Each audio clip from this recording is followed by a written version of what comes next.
Hola, hola, ¿cómo están? Qué rico que estén con nosotros. Su mesa central desde el Colombiano de Medellín con las noticias de esta semana. No voy a decir, esta no fue tan grave, ya empecemos a decir que esto no fue tan grave.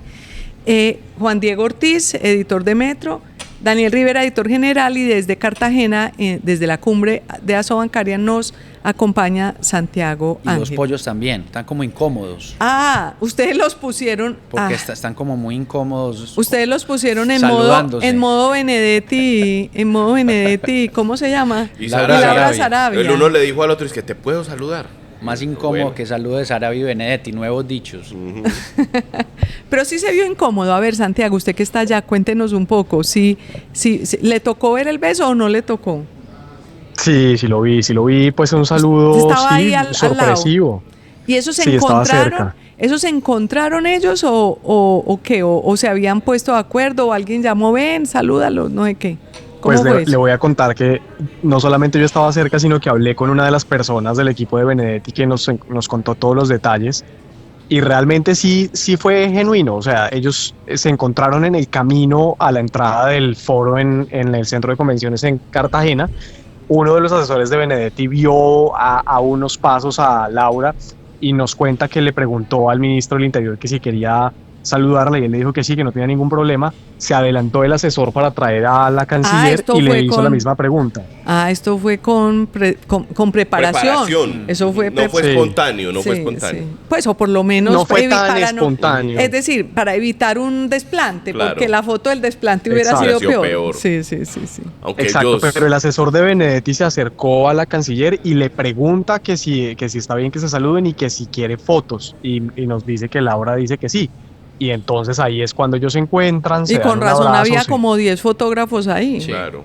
Y estaba todo el equipo del ministro del Interior haciendo la fotografía del momento. Pero no vi a Santiago Ángel sacando la foto, a verla. Yo sí vi fotos por ahí. De Santiago, claro ¿sí? Que sí.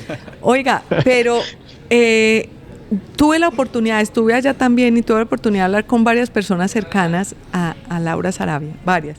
Y porque tiene que ver con esto.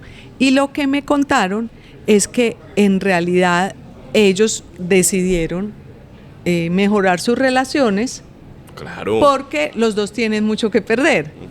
Es decir, porque ambos tienen que perder. Es decir, a ellos no les sirve, solamente a todos los demás nos servía que ellos pelearan para que se sacaran sus trapitos al sol, pero que a ellos no les sirve. Entonces, digamos que ese beso es parte como de... demostrar que se están reconciliando. Después de insultarse, después de maltratarse. Como ya Benedetti ya está en el poder, pues ya a Laura le toca un poquito... ahí aceptar el juego de Benedetti. Oiga, pero ¿qué más cuentos hay ahí? Yo estando, me llamó la atención César Ferrari, que es el superintendente financiero, un mano derecha de Petro en temas económicos, tenía una exposición. Esto fue un gaffer chiquitico, pero el señor es peruano, ¿no?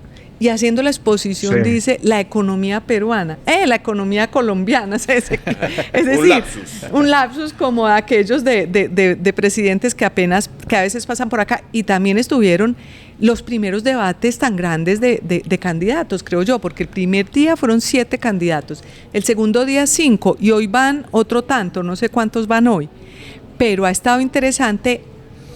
El aplausómetro y el chiflómetro está a flor de piel allá chiflan y allá aplauden, y entonces el primer día se ganaron muchos aplausos Enrique Peñalosa, muchos aplausos, ¿sí? Y se ganó muchos aplausos Juan Daniel Oviedo. Estaba el señor Santiago Botero, el empresario, y a pesar de que cuando decía doy balín, todo el mundo se reía, que me pareció ahí como una cosa maluca. Santiago Botero yo nunca lo había visto en la vida, y lo vi por un trino de Santiago Ángel, nuestro compañero. Fui y lo busqué. No. ¿Quién es ¿Cómo que no lo han visto? No, ese es un señor que vamos a entrevistar para que nos son expliquen. Empresarios. No. En realidad alguien decía, los únicos ricos de toda esta convención bancaria son Luis Carlos Sarmiento Gutiérrez y Santiago Botero. Sí, los verdaderamente ricos son ellos dos. Entonces él dice mucho, les doy balín. Queremos entrevistarlo para que nos explique qué es esa expresión de les doy balín. Dice mucho, les doy balín y gracias a Dios. La gente se reía. Lo que pasa es que es un empresario que hizo su fortuna y tuvo una cosa que se llama fin social, es decir, tiene un historial como conocido serio. En Bogotá. Digamos, tiene un historial serio, pero se está presentando, yo creo, como el empresario como el empresario, como el Milei, El como el Milei, Trump. exactamente. Está tratando de hacer eso, pero en ese sitio de los bancarios, pues le aplaudieron mucho a Peñalosa y a Oviedo por ser economista. Yo creo que había mucho antipetrismo, le silbaban a Pizarro al día siguiente, pero también y a Claudia López le aplaudían y le silbaban dependiendo de si decía una cosa a favor de Petro o en contra de Petro.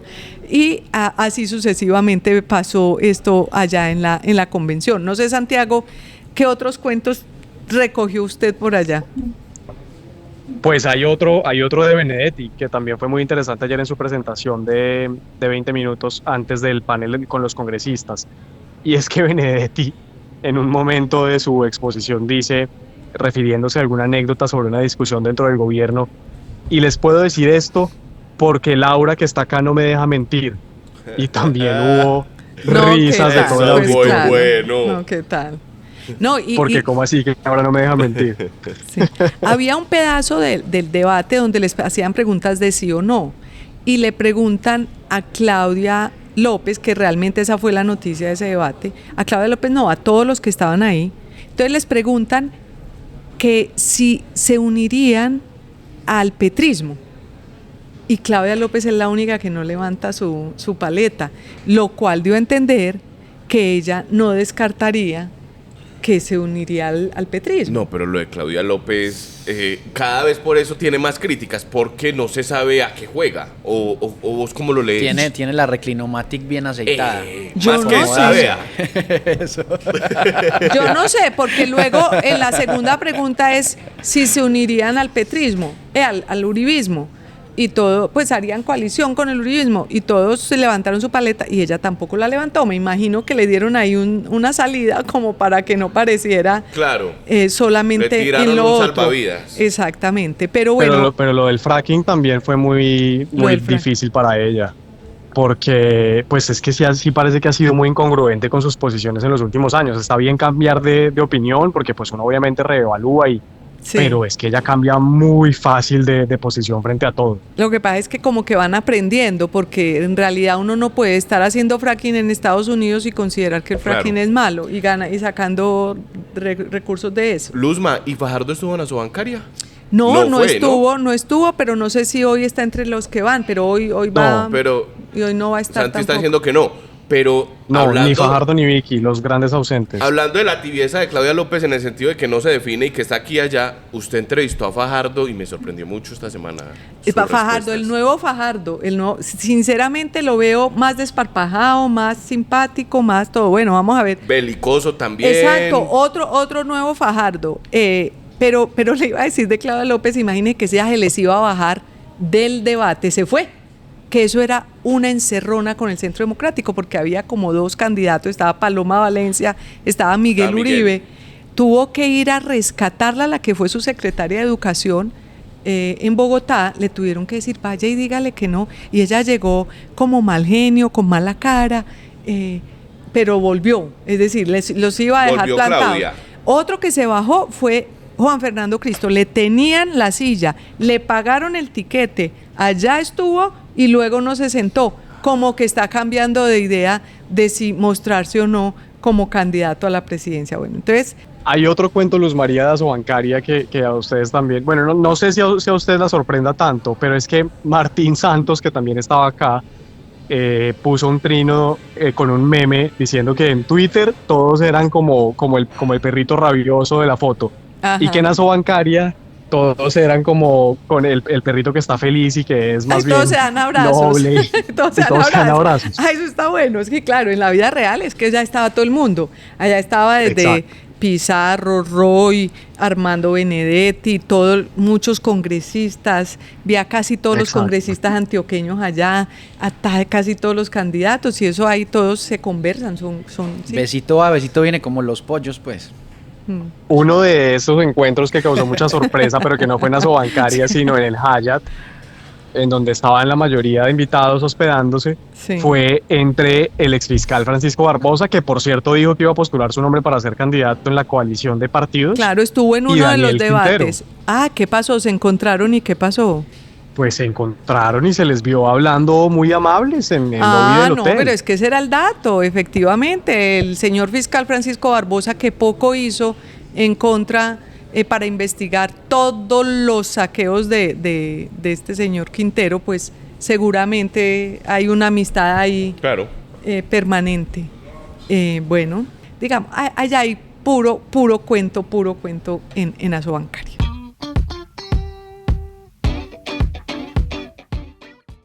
Oiga, y en ese estilo de Gustavo Petro de andar amenazando con una cosa y la otra, bueno, ya este fin de semana ya está amenazando es con el tema de fiscal, que ya nos vamos a volar la regla fiscal, pero la semana nos ha tenido así como al país en incertidumbre por el tema de que anunció un decreto para convocar a la consulta popular, el decretazo que le hemos llamado, que realmente es completamente fuera de la Constitución, porque la Constitución es muy clara en su artículo en decir que el decreto se presenta después de que pase por el Congreso. Que el Congreso tiene que aprobar, que es decir, no hay tutía. Entonces se está saltando el Congreso, que uno no sabe con qué propósito. Santiago Ángel nos acompaña desde Cartagena, está en la cumbre de Asobancaria, que allá además está toda la movida.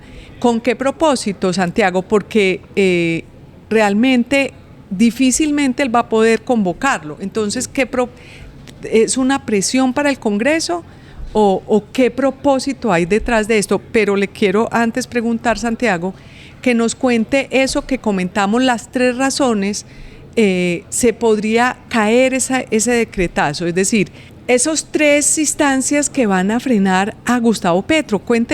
Háganos un detalle de qué podría parar a Petro, porque este decretazo es el principio de una dictadura, es decir, cuando un presidente ya se vuela la Constitución en una pequeña cosita, cuando una media velada tiene un pequeño hilito, por ahí se puede ir toda nuestra democracia y todo el Estado de Derecho. Entonces, ¿cuáles son esas 3 instituciones que pueden frenar al presidente? Pues Luz María, esto va en esas 3 vías, en la Corte Constitucional, en la Registraduría y en el Consejo de Estado. Y son 3 caminos diferentes. La Registraduría, pues que evidentemente no tendría facultades para organizar la logística y para hacer el llamado propio a las urnas, con un decreto del presidente de una consulta que no fue aprobada en el Senado, que es un requisito constitucional.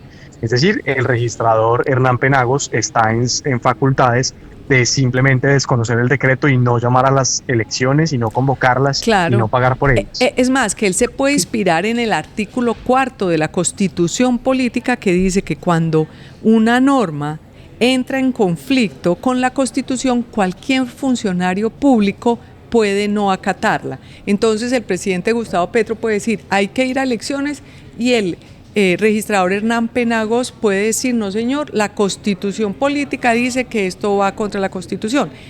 Que lo haga el registrador Penagos, pues él ha estado un poco callado, pero él aquí, que lo entrevistamos, nos dijo, elecciones hay en marzo y el otro año. Es decir, yo creo que está firme en ese propósito de que si le piden convocar elecciones, no hay elecciones. Además que hay 2 detalles. Si se convocaran a esa consulta tiene que ser también internacional, es decir, todos los colombianos en el mundo deben poder votar. Entonces eso no es un asunto de 2 meses. Supongamos que se llegara a ese momento, que yo no creo que se vaya a llegar, pues no tiene 60 días, no le alcanzan los 60 días al registrador para organizar las elecciones en el extranjero. Entonces eso daría tiempo para todas las demandas, claro, al decreto y demás. Ese es un punto. Ese es el del registrador, que es una barrera importante. La otra barrera de contención, podríamos llamarla, es a la Corte Constitucional, y esto es clave porque el presidente, en su alocución con el anuncio de la consulta por decreto, dijo que él iba a esperar a la Corte, y solo a la Corte, hizo énfasis en el solo a la Corte para que se pronunciara sobre la legalidad del decreto. La Corte tiene que revisar justamente la legalidad, la constitucionalidad de ese decreto presidencial, y pues ahí también podría caerse inmediatamente el decreto al considerar que no tiene los principios legales en la Constitución del 91 para poder estar, claro, en firme y tener fuerza legal. Y usted dice claramente que él hizo énfasis en la Corte Desconociendo porque, al Consejo de Estado. Claro, porque, y de hecho creo que hay un fallo de la Corte que dice que es el Consejo de Estado es el que tiene que, pero el asunto del énfasis en la Corte es porque Gustavo Petro cree que él ya tiene más maniobra en la Corte Constitucional. Claro, porque metió Que con los recientes cambios y con, de pronto podría, eso está por verse, porque una cosa es que la Corte Constitucional le vote bien en favor suyo lo de la investigación del Consejo Nacional Electoral, o que incluso le vote la reforma pensional, y otra muy distinta es que se atreva a permitirle que vaya en contra tan de la evidente, Constitución. con un hierro tan evidente, pues sí, claro. Sí. Y el tercero... Y además la Corte, antes de pasar al tercero, Luz María, ha tenido unas decisiones también muy ambivalentes. Por ejemplo, hace solamente unas semanas le tumbó uno de los decretos o de los subdecretos de la emergencia en el Catatumbo, Claro. sobre los aranceles. Uh-huh. Ha tenido algunas decisiones que han favorecido al gobierno. Más que ambivalente, uno podría decir es que de pronto se están apegando a la norma, a la verdadera interpretación de la norma, y no están jugados con él. Y es que ellos saben, además, él seguro piensa que Carvajal le va a votar y que va a mover eso allá adentro, pero el asunto es que ellos... Carvajal y Vladimir, que son los dos espadachines. los dos que él eligió. Pero él no hace la cuenta de que una vez ellos son magistrados, tienen una carrera más larga dentro de la Corte y ya no se deben a los aires del presidente de la República, ¿no? Entonces todavía tenemos fe en esa Corte Constitucional, sin duda, hay mucha fe, hay unos magistrados extraordinarios ahí. Exactamente. Y el otro camino es pues el Consejo de Estado. Y el Consejo de Estado porque en el Consejo de Estado hay una demanda sobre la votación del Senado que rechazó la consulta, y el Consejo de Estado está llamado a pronunciarse sobre esa votación. Es que el presidente no solamente invade las facultades y las sobrepasa a las facultades del Congreso, sino también de las Cortes, porque él autónomamente está conceptuando que ya hubo un vicio de procedimiento, como si esa fuera una función del Ejecutivo, y realmente quien tiene la última palabra para decretar o para consolidar que hubo un vicio de procedimiento es justamente esa alta corte, que es el Consejo de Estado. Y el Consejo de Estado podría darle toda la validez a la votación. Y digamos que el Consejo de Estado precisamente se pronunció en esta semana diciendo que la tumbada de la consulta popular que había hecho el Senado de la República ya había concluido y que la decisión era esa. Es decir, ya hay un primer concepto del Consejo de Estado que también mostraría que se pondría en contra o por lo menos no aceptaría que Gustavo Petro se salte la ley como se lo está saltando. Empezamos un poco como por la parte de atrás en este tema, pero es que me parece fundamental porque, es decir, mire, aquí no pareciera que eso fuera a prosperar. Es más, Armando Benedetti, el ministro del Interior, ya dijo que en el Congreso, si se aprueba que si el Senado aprueba lo que está aprobando la Cámara, es probable que no se necesite la consulta. No, y dijo también que ellos están dispuestos a aceptar lo que dijera la Corte o el Consejo de Estado. Uh-huh. Y a su vez Roy Barreras dice también que vaya a las Cortes y que las Cortes decidan. Es decir, como que no tienen el propósito de llegar hasta la calle con ello, sino que de verdad cada vez tiene más cara de ser, primero, una amenaza al Congreso para que el Congreso apruebe la...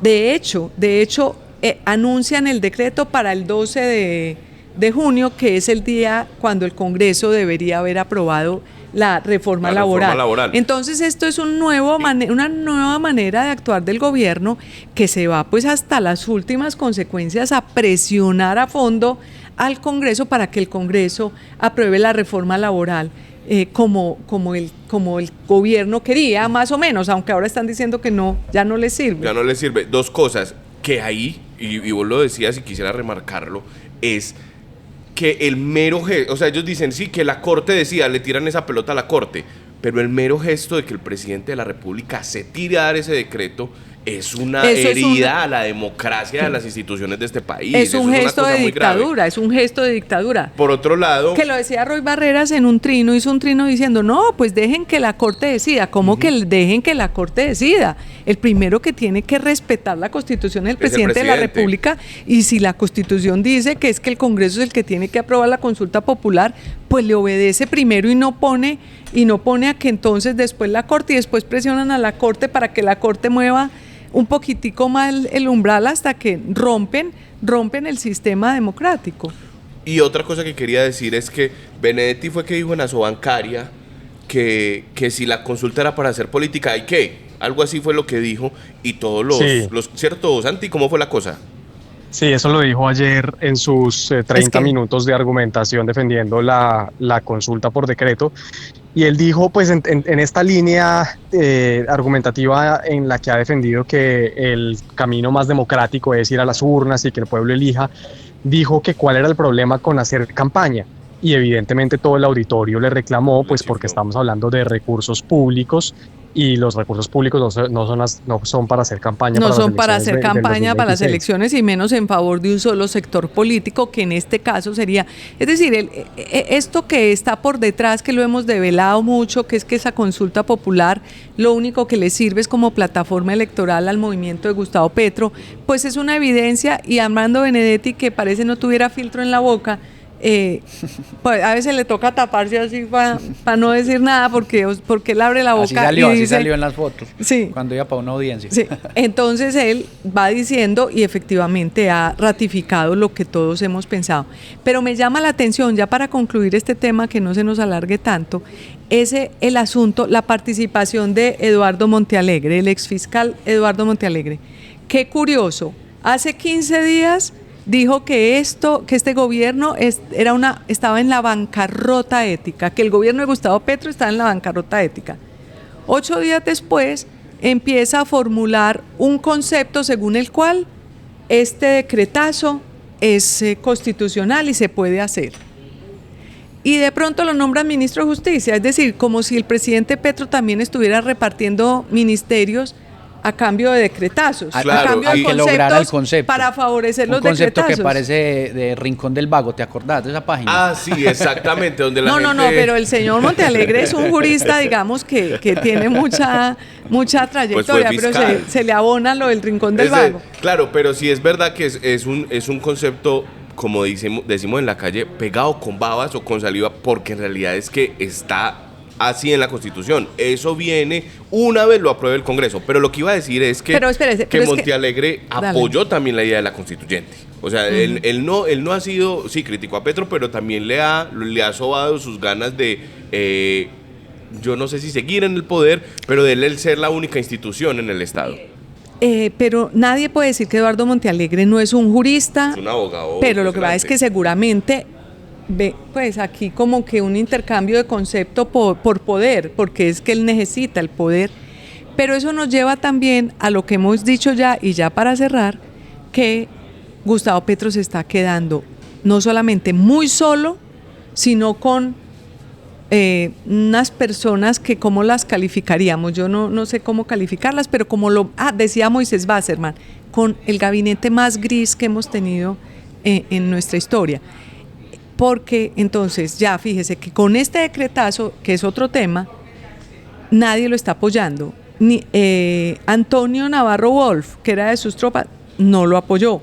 El asunto es que les está quedando tan solo que hasta se pilló un fotógrafo, nuevo estilo periodístico que es tomar fotos. Está muy raro. Un vidrio polarizado para los celulares. Por Dios, ponen el brillo a 100. Eso parece evidente, parece una estrategia para que les lean los chats, ¿no? No sé, no alcanzo a pensar esa perversidad, pero el asunto es que ahí, con uno de sus grandes aliados de la vida, que es Iván Cepeda, entonces Iván Cepeda se deja leer su chat, porque suponemos que es el de Iván Cepeda y no el de Gustavo Petro. Y entonces Gustavo Petro reclamándole a Iván Cepeda al pueblo que no hacen nada, que nadie salió a defenderlo. Entonces Gustavo Petro sale con una carta de unos intelectuales extranjeros que están de acuerdo con la consulta popular. Los intelectuales extranjeros no deben tener ni idea de lo que pasa en este país, de qué se habla en este país. Y luego sale con el video de Carlos Gaviria, el magistrado respetado, que hablaba de la consulta popular, pues por supuesto, es que todos Es que eso creemos tiene un contexto. todos creemos Claro, en la consulta descontextualizado popular. todo. No, pero además es que todos creemos en la consulta popular, en lo que no creemos es en que se pueda llamar a la consulta Oiga. popular por decreto del presidente. Pero, y lo más paradójico es que esas frases que dio en su momento Carlos Gaviria, más o menos diciendo que Petro era un tramposo. Que era un pues, tramposo y que había matado al polo democrático desde adentro. entonces lo revela aquí, lo revela, porque cómo va a utilizar esas palabras del tipo al que él le hizo daño para legitimar su consulta popular y su movimiento. Pero eso muestra que está muy solo, nadie lo está acompañando. Ni Roy Barreras, que fue tibio, Armando Benedetti, que lo acompañaba, ya dice, bueno, si la Corte dice que no, no. Cuando Luis se está Carlos quedando... Reyes también se está quedando solo en su cuento de que es que hay que llamar, que el pueblo es el que dice, ya ni siquiera sus más leales, porque entienden que esto es saltarse la Constitución, ni los ministros todos quieren firmar el decreto. Sabemos que les dijo Guillermo Alfonso Jaramillo, bueno, el que no lo firme, pues entonces se va, Claro. Sino que vamos a ver qué termina pasando, porque los ministros saben que eso sería prevaricar, se meten en problemas. Y lo más bonito de todo esto es que Colombia ha demostrado que tiene unas fortalezas, unas barreras, como mencionaba Santiago, que pueden impedir estas aventuras dictatoriales de cualquier personaje, que sea en este caso Gustavo Petro o en otro momento el que se suba, que quiera irse contra la democracia.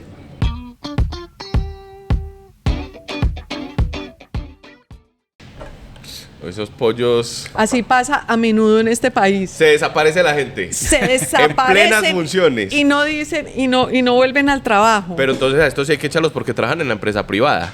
No, lo que pasa es que no, ahí se Ok. vieron.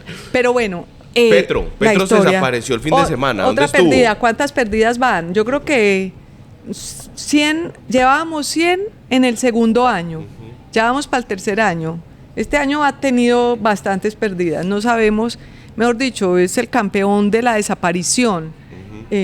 Houdini le dice. Sí, ¿y El qué mago. tal? No, pero es que el problema es que es decir, esta fue de marca mayor, porque dejó metido al presidente de Panamá. Es decir, hace una cumbre acá de la Asociación de Estados Caribeños, donde hay muchos presidentes, dice, no la hagan en Cartagena, pásenla para Montería.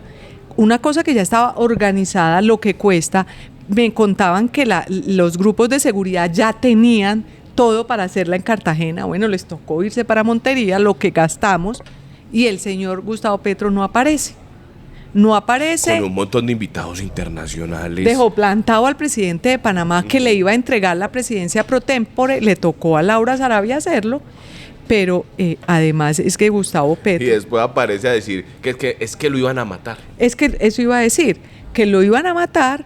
Entonces, ¿cómo así? Como decía la gente, entonces usted dejó que si había un atentado, los presidentes se reunieran, pues lo cual debe ser mentira, lo del atentado debe ser obviamente. mentira. Y él dice que es que él se sabe esconder, decía que es que él era, ya de toda su vida sabía ese tema de cómo esconderse. A mí eso me pareció increíble. Yo no sé dónde... Pero entonces- Uno lee tanto en la semana y edita tantas notas que yo no sé dónde... Fue un editorial nuestro donde decimos como que... ¿Cómo así que el presidente dice... Como que se otorga él mismo la capacidad de protegerse y dice... Ni la policía, ni las fuerzas militares, ni nadie me puede cuidar. Exactamente, que es primero una irresponsabilidad con todos ellos, pero segundo, entonces no lo necesita. Si él se cuida solo, ¿para qué sale con todos esos que son Claro. con unos sacos así cubriéndole que para que nadie le dispare? Me hizo acordar cuando dijo que él se fue a ver a su amigo Paul. ¿Se acuerdan del amigo Paul? A Paul McCartney, que él fue allá disfrazado Sí, y sí. escondido y vuelve a lo Bueno. mismo que sus épocas Oiga, de guerrilleros. estuve leyendo bla. estos días porque para hacer una historia, un perfil que hicimos de Gustavo Petro, aquí que se llamaba El Llanero Solitario. El día antes de que lo eligieran, de que pasara la primera vuelta presidencial. Y todo se basaba en esa cosa de ser un llanero solitario, pero como Augusto Rodríguez, el director de la UNP, tiene ese pensamiento paranoico y es el que permanentemente le dice que lo van a matar. Imagínense que Petro en la alcaldía de Bogotá tenía alguien que le probara la comida porque lo tenían convencido que lo iban a envenenar. Vamos a ver, con Lenin prácticamente, ¿no? Era Entonces, un es hábito de como Lenin. toda esa mentalidad de hace años que pues creen, entonces él siempre recurre a ella para decir, pues me perdí fue por eso. Recuerden ustedes que ya se había perdido por otro problema de seguridad cuando llegó en su vestido de guayabera el 20 de julio allá a la... Pero Santi, no lo he dejado hablar, porque en ese momento además llegó la carta de Álvaro Leiva, la tercera carta, se ha vuelto el Es canciller. nada más que el apóstol Pablo, qué cosa tan El berraca. canciller no tiene quien le conteste, el canciller no es sí. que tiene Ese sí quien le está escriba, no solo, tiene este sí quien lo está solo conteste. del todo. Pero entonces en esta carta es muy larga, cada vez se inspira más, entonces 15 páginas, cuenta una cantidad de cosas, Santi, pero bueno, denos su lectura de estos dos episodios. Pues el canciller Luz María primero insiste otra vez que el presidente de la República debería dejar el poder. Y pues esa es una afirmación que es grave y que la hace una de las personas más cercanas a Petro.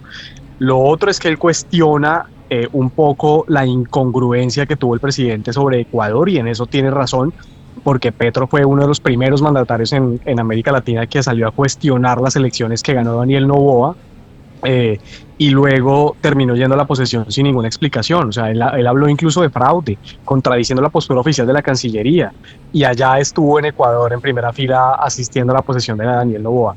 Y lo otro es que vuelve a hablar de unos asuntos de mucha dificultad para Petro, esta vez un evento en La Guajira, en donde el presidente, dice Leiva, pues habría quedado en muy mal estado en las paredes de un hotel, dice que se habrían dañado, que todo el gobierno sabía que el presidente pues estaba en terribles condiciones, y Leiva ha dicho varias veces que el presidente tiene problemas de drogadicción, que está muy mal y que tiene que salir del poder.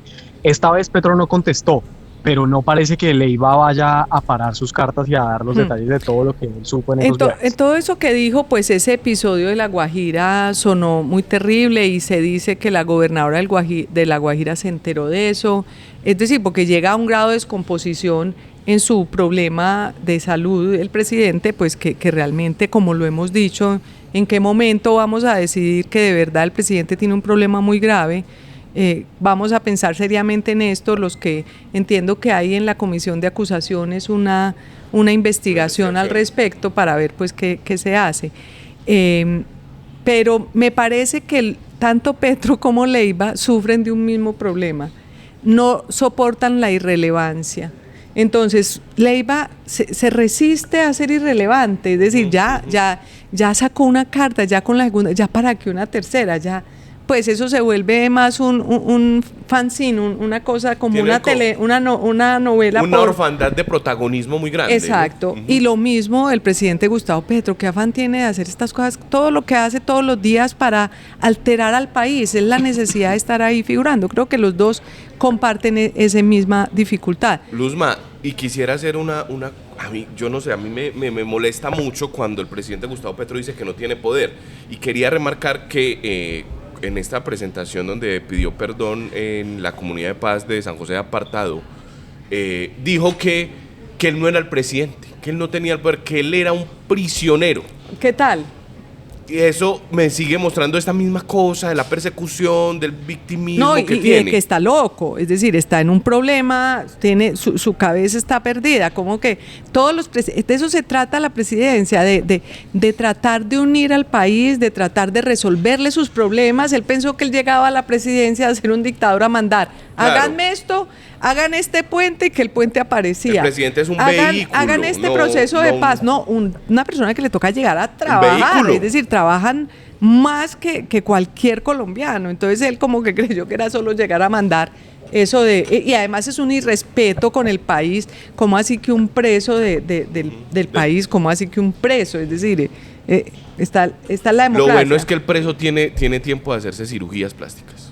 Imagínese eso. No, eso sí fue. Esa es la peor historia de la vida. No, es que en realidad, con esta nueva pérdida, uno no sabe de verdad si el país resiste tanto tiempo. ¿Cuánto faltan? Como 400 días, un poquito más. No hemos vuelto a hacer esa cuenta. pero ¿será que el país aguanta 400 días no solamente con una persona que se pierde, que no asiste, que no cumple sus funciones, sino que cuando está, como Tola y Maruja sacaron un chiste, que el problema de Petro cuando se desaparece es que vuelve y aparece? porque en realidad cuando, pues si aparece para hacer estos daños, para dañar la Constitución, para insultar a los que insulta, para generar este nivel de estrés en el país, pues mejor que siga perdido un tiempo y que vuelva solo cuando le acabe su periodo. Exactamente. Bueno, para que usted siga viendo los análisis que hacemos en Mesa Central, Santiago Ángel, Juan Diego, Luz María y el suscrito, pues síganos en YouTube en Videos El Colombiano o Periódico El Colombiano. Le vamos a aparecer así. Suscríbase, active la campanita, de likes. Y saludos a todos los que nos saludos comentan. A todos, a los que nos becarios, apoyan, a los que nos llaman becarios, me a todos. encontré en Asobancaria, le mandaron saludes. Un señor que vive en Miami me dijo, los veo, al de gafitas. Y los pollos, vea que yo sí los veo. Los pollos. Se perdieron. Se quedaron perdidos. Ahora vuelven. Allá en Asobancaria se me acercó un señor que vive en Miami, que, mejor dicho, que tiene una cantidad de trabajos, que ha salido en la CNN, no sé qué, tal cosa, que les manda muchas saludes, que ve el programa, que le encanta, que le resumimos bien la información y que no se lo pierde. Todo, me dijo que los sábados no se lo pierde, aunque desde el viernes por la noche está, pero que los sábados no se lo pierde. Déjenos entonces el comentario. Los bienquerientes y los malquerientes, todos los leemos. Suscríbase y active la campanita.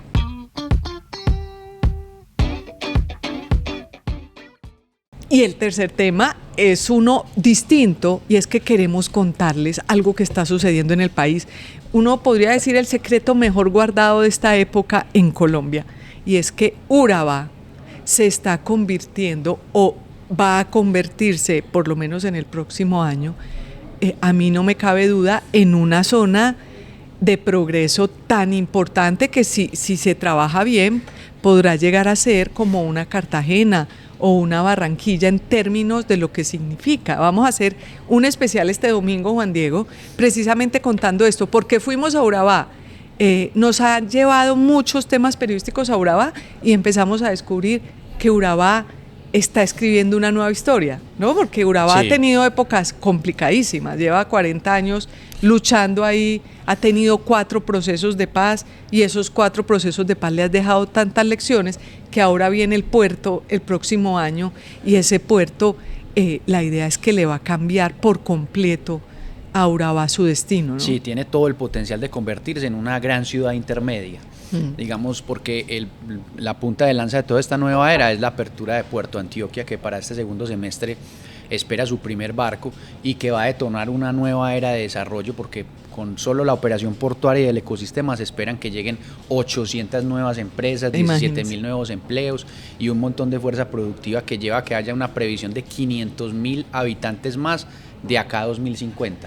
Pero, porque imagínese, entiendo que la Cámara de Comercio de Urabá está recibiendo semanalmente 2-3 visitas de inversionistas desde grandes cadenas hoteleras hasta los comerciantes del hueco, pasando por los vendedores de motos. Y está costosa la tierra. Y la tierra, dicen, nos dijeron que podían encontrarse tierra por encima del valor de Llano Grande, pues que ya es un precio muy significativo. Que es uno de los metros cuadrados más caros del país, el de Llano Grande. Sí.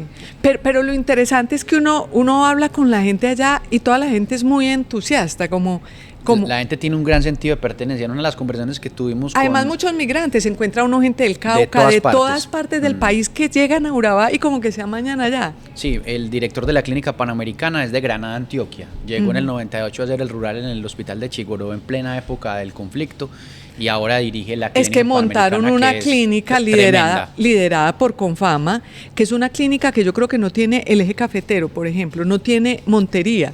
Es una clínica... Y supera muchas de Medellín. Incluso en pandemia mandaban gente para el 7º piso donde tenían las unidades de cuidados intensivos. De Montería mandan gente a esa clínica de apartado para que los atiendan. Es realmente lo que está pasando en apartado. Y Confama está cumpliendo un papel importante ahí en temas de empleo, en temas de vivienda. Vivienda, empleo, sobre salud todo vivienda y cultura. Vivienda diferente. Están haciendo unas unidades. Una de ellas se ganó un premio en Illinois, en una universidad de Illinois, porque tiene en cuenta el contexto, el medio ambiente, la sostenibilidad. Claro, y en el diseño arquitectónico tienen hasta un espacio en las zonas comunes de esos proyectos que llama La Fresca, para en la tarde ir a conversar y todo, digamos, respetando como todo el contexto cultural en el que está. Pero lo que le iba a decir Luzma del director de la Clínica Panamericana es que decía precisamente eso, que la gente que llega ve el amor que la gente tiene por su tierra y se queda trabajando en Urabá.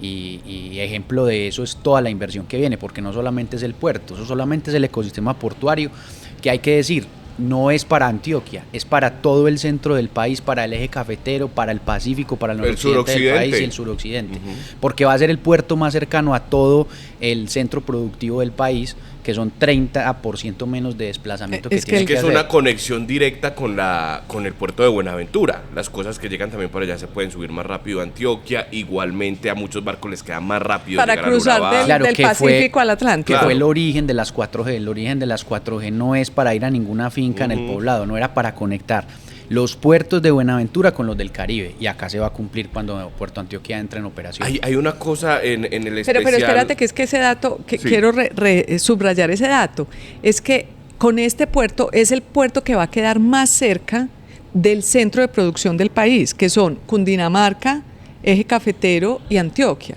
70% del PIB. Que 70% del Producto Interno Bruto se produce acá, y este puerto va a acercar un 30%, como dijo Juan Diego, al primer puerto, porque queda Barranquilla y Cartagena quedan más lejos de toda esta zona de producción. Entonces, esta es como la conclusión de las 4G, que ojalá con el túnel del Toyo se va a mejorar aún más. Se conectan no solamente estas 4G que van de Medellín hasta Urabá, sino las que se crearon para unir el eje cafetero y el oriente. Las autopistas del café, que llaman, ¿no? Exactamente, entonces todo eso se conecta, y en realidad eso, un país tan infradesarrollado en infraestructura como es Colombia, esto es como lo más de primer mundo que podemos tener nosotros. Claro, y todo lo país. que trae, porque hay desarrollos de todo, hay desarrollo hotelero, en el especial también hablamos de todo el potencial natural que tiene Urabá, con todos sus ríos y sus 3 ecosistemas, porque digamos, más hacia el occidente cerca de Abeiba hay muchos ríos y montañas gigantes y ríos espectaculares. En el centro, en el eje bananero, hay un turismo más de experiencia con las fincas cacaoteras y bananeras. Y ya está la costa, que tiene toda una oferta desde Necoclí, Arbolete, San Juan de Urabá, con todas sus playas, y los hoteleros se están preparando. Digamos, hay muchos renglones que se van a desarrollar a la par. Ecosistemas únicos, además, se menciona en el especial el manglar, que no hay otro igual de aquí hasta Norteamérica, por ejemplo. Esas costas han hecho, pues es decir, son unas costas muy bonitas y casi poco descubiertas, porque siempre han estado muy lejos, y entonces ahora es una cantidad, no sé si como 400, 500 kilómetros. 514 kilómetros de costa tiene Antioquia. Es el segundo departamento con más costa en el Caribe, después de La Guajira. Imagínense, es una cosa que podrán descubrir todos. Y lo otro, Enrique Peñalosa, que es conocedor como todos estos temas de desarrollo, ahí dijo que le preocupaba que se convirtiera en una nueva Buenaventura, que no se podía construir un puerto sin construir ciudad, sin construir todas las cosas que necesitan. Y la gente allá, si viera cómo está, ellos no le copian, no le copian. Se molestan cuando se habla de eso. Nuestra figura, nuestra inspiración es Singapur, ¿cuál Buenaventura?